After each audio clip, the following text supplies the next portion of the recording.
Bonsoir à tous, je vous fais ce petit profil express afin d'évoquer le sujet chaud et brûlant sur la planète aujourd'hui, concernant donc le couple diabolique qui sévit en France, qui squatte l'Élysée et qui met en évidence mondialement leur diabolisme, leur horreur, cette pédophilie. Comme je l'ai toujours dit, de toute façon, moi je fais partie des gens qui l'ont dit dès le début. J'étais très claire là-dessus, je l'ai évoqué acquis de droit, même si on ne m'a pas écouté, pas entendu, même si on ne m'a pas cru. Et d'autres personnes ont fait du travail derrière pour investiguer et mettre en évidence certaines choses. Et du reste, je suis en train de moi-même analyser quelque chose que je vais probablement vous soumettre bientôt. Peut-être tiré par les cheveux ou pas. Vous verrez, vous déciderez par vous-même. J'ai eu une petite idée, une petite lumière, et qui m'a amené à me poser des questions sur des origines, des affiliations, et je vous soumettrai ce travail prochainement. Je suis en train de le terminer, de le peaufiner.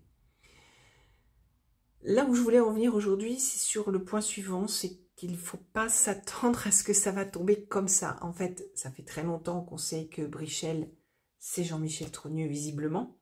En tout cas, c'est un homme, ça c'est certain que c'est un homme. Et il y a en effet toute corrélation pour dire qu'il s'agit bien de Jean-Michel Trogneux, ça c'est le premier point. Que donc nous avons un couple de pédophiles qui a été mis en place, dont le dirigeant de notre pays a été fortement manipulé, orienté et a des pathologies psychiatriques puisqu'il a épousé son bourreau. Et donc quand on a subi des maltraitances et que l'on doit en plus être proche du bourreau en question jusqu'à l'épouser, ce qui arrive dans certains pays, hein. Il y a des violeurs qui épousent leur proie, hein. Ça arrive, et des jeunes filles ou des jeunes hommes, enfin on ne sait pas trop ce qui se passe des fois dans certains pays, mais c'est surtout des jeunes filles qui se font violer très jeunes et très tôt, et elles doivent épouser le violeur. C'est terrible, hein. C'est parce qu'on reste dans l'environnement de maltraitance avec en position victime, d'une vraie victime, face à son bourreau, en vivant avec son bourreau. C'est quand même quelque chose de très très dur, d'extrêmement violent. Et si le bourreau manipule la victime finit par avoir ce qu'on appelle une sorte de syndrome de Stockholm, ou en tout cas d'avoir une sorte d'admiration, finit par aimer son bourreau et accuser et accepter toute la maltraitance dont elle a été victime.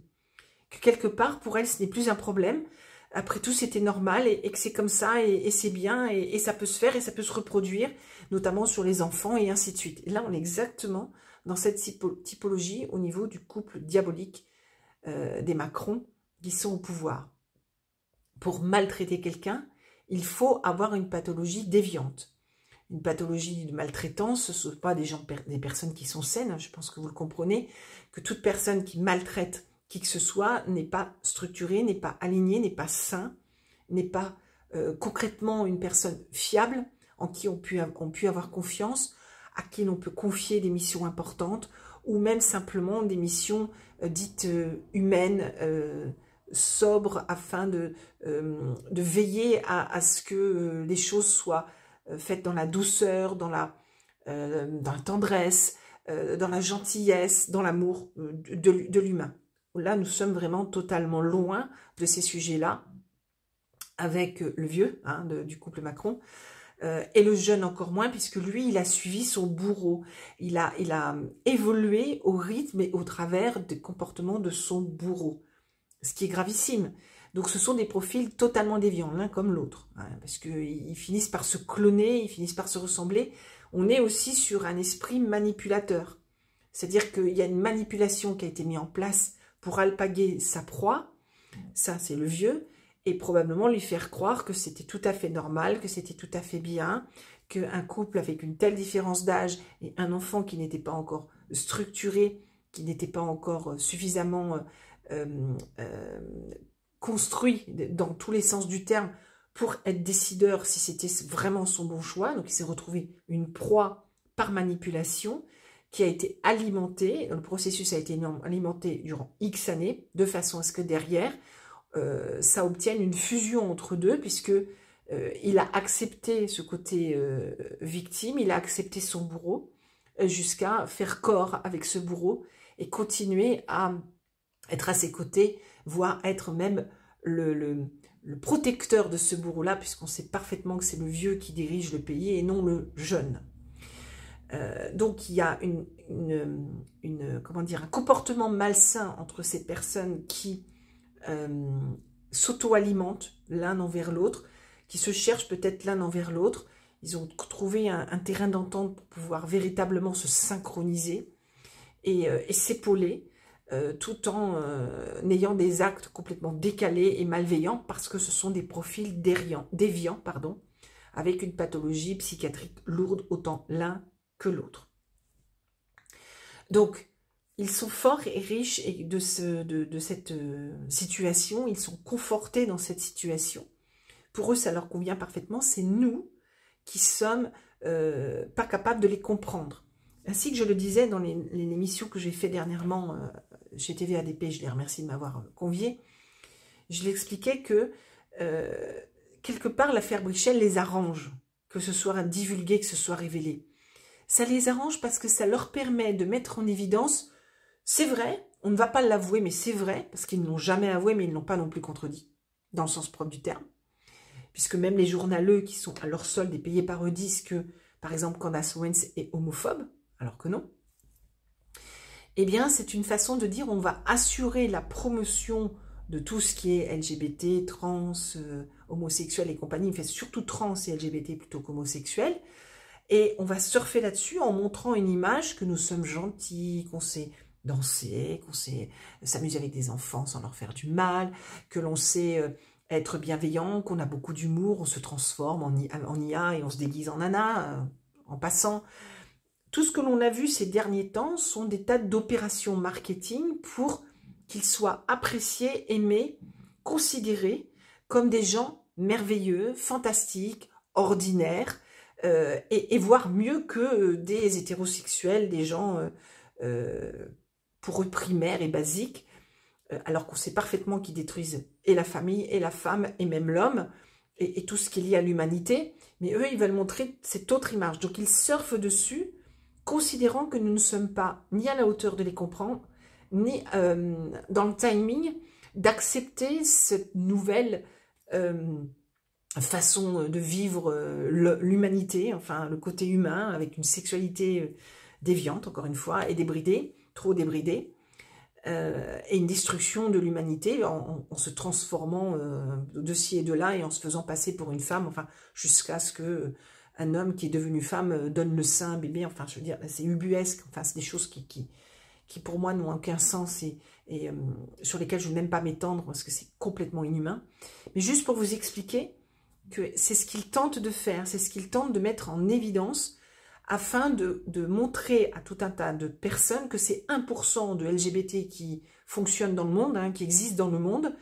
Finalement, ce sont des gens extraordinaires, ce sont des gens géniaux, et que nous ne sommes pas aptes à les comprendre parce qu'on est rétrograde, on est arriéré, nous sommes stupides, et que nous sommes trop ancrés sur des valeurs, je dirais, naturelles, qui n'ont même pas lieu d'être discutées, en fait. C'est même pas la peine que je transige sur quelconque débat à ce niveau-là, parce qu'il n'y en a pas, à mon sens, c'est stop, on arrête. Mais juste pour vous expliquer leur comportement. Donc, de fait, ils ne vont pas démissionner comme ça.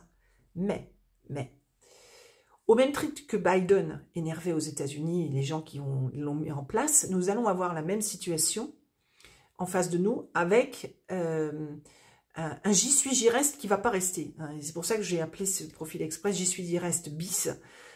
Parce que en fait, ils ne vont pas rester parce qu'ils vont être éjectés d'une manière ou d'une autre. Comment, je ne sais pas. Quand, je ne sais pas. Par qui? Pour ceux qui les ont mis en place, forcément. De quelle manière, j'en sais rien non plus. On peut créer une fausse mort, un faux suicide, allez, soyons fous, un deuxième,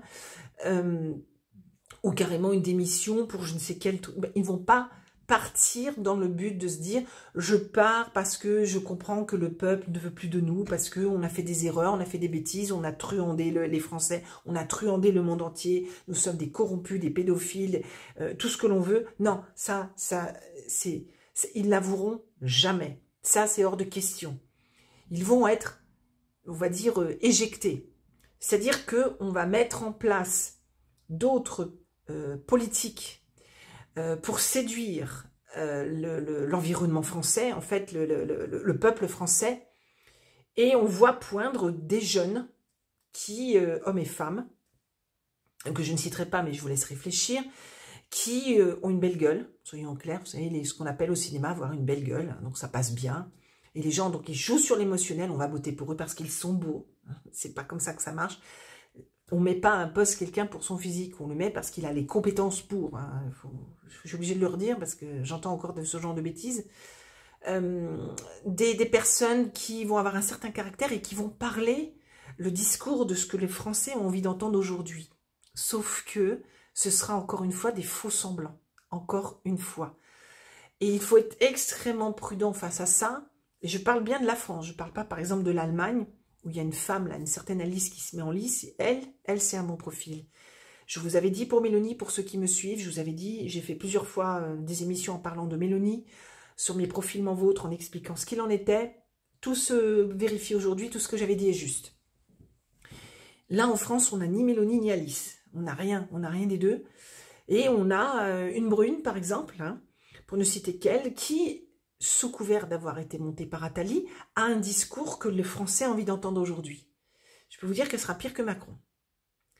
Et c'est ça qui est en train de se passer. Et je fais cette vidéo dans ce but-là.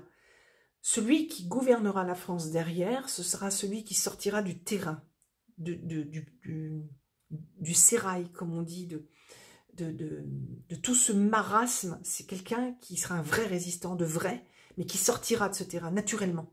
C'est le peuple même qui le choisira.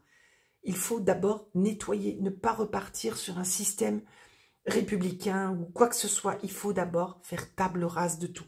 Si on ne nettoie pas, on n'y arrivera pas. Je l'ai expliqué dans X émissions pourquoi il faut nettoyer et que vous-même, chez vous, vous le feriez de toute façon. Donc, ça ne sert à rien de dire « Ah, celle-là, elle est bien » ou « Celui-là, il est bien » parce que ça pourrait permettre demain peut-être d'avoir une meilleure image de la France, de sortir la France de cette guerre, etc. etc. Non, non, non. On nettoie et en nettoyant, on y verra plus clair parce qu'on saura ce qui se passe derrière. Donc, il faut être super prudent. Ils ont déjà les fusibles. Ils ont déjà prévu les fusibles, pardon, de qui on va mettre en place derrière Macouille et compagnie. En Europe, c'est la mode des femmes qui sortent. Hein. Donc, dites-vous bien une chose, c'est ce qui sortira en France en termes de femmes. Ça ne va pas être le même acabit, la même acabit, le même exemple que l'on voit dans d'autres pays d'Europe. Et derrière, ce seront des pièges pour mieux nous coincer, mieux nous verrouiller et nous emmener encore dans quelque chose de bien pire que ce qu'on a déjà connu. Parce qu'il peut y avoir encore pire. Ça, je vous promets qu'il peut y avoir encore pire. Donc, vigilance, vigilance, vigilance. Ils vont être débarqués, les Macouilles. Ils vont être débarqués. Plus ou moins proprement, si vous voyez ce que je veux dire, mais pas comme le peuple mériterait ou l'entendrait. Peut-être que derrière, il y aura possibilité de faire quelque chose avec eux pour qu'ils payent l'addition, entre guillemets. On verra, mais j'y crois pas trop, parce que je vois déjà ce qui se trame pour Zelensky, il ne va pas la payer, l'addition. Il ne va pas la payer du tout. Il va peut-être rembourser, par contre, oui. Mais payer l'addition, non. C'est nous qui allons la payer, d'ailleurs. Nous, l'Europe. Et on va mettre un autre pion qui va vous séduire, qui va vous mettre en évidence que ouais, c'est super, c'est bon, on y est là, ça y est, on a la bonne personne et tout. Et le piège va se refermer à nouveau dans quelque chose de dramatique. C'est ce que je voulais vous dire, afin de rebondir sur ce que j'avais dit dans cette émission de TVADP, où je voulais travailler un peu plus mes propos, leur donner un peu plus de consistance, afin que vous compreniez le cheminement qui est en train de se mettre en place, afin de ne pas tomber dans le piège. Donc, je vous dis à bientôt, je vous présenterai mes petites analyses que j'ai faites dernièrement, qui vont susciter débat. Ça, c'est sûr, ça va susciter débat, mais peut-être que c'est pas si idiot que ça. À bientôt et bonne soirée.